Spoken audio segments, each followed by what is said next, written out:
СЈО е алатка за политички прогон во рацете на СДС против ВМРО ДПМН и неговите функционери.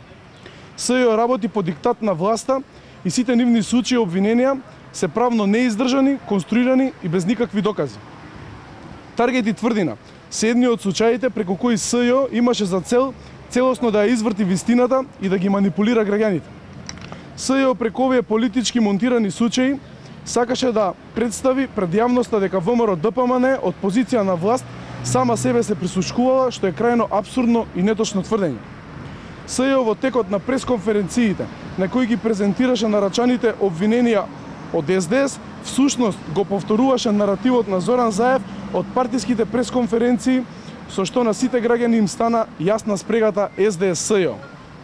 Преку случајот тврдина, СЈО ја лажеше јавноста за наводна милионска штета која била направена при уништување на старата опрема за присушкување, што е целосна лага и безобразна манипулација. Имено, уништувањето на старата опрема за присушкување не нанесе никаква штета врз буџетот на државата, бидејќи истата беше неупотреблива со 0 денари пазарна вредност, која не можеше да ги изврши функциите за која е наменета. Уништувањето на опремата е направено со целосно испочитувани законски процедури, при што е формирана стручна комисија која одлучувала по однос на истот. Целата постапка е извршена согласно законски предвидени процедури и тука нема апсолутно никаков доказ кој ќе го негира тоа.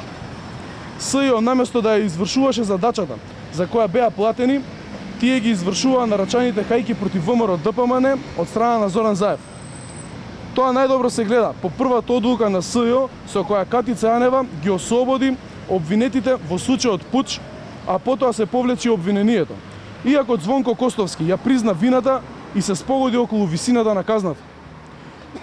Со своето однесување, СЈО се стави на листата политички инквизитори на 21. век и ќе биде запишано во темните страници на правосудната наука како институција која наместо според правните норми и стандарди работеше по политички диктат и вршеше политички прогон.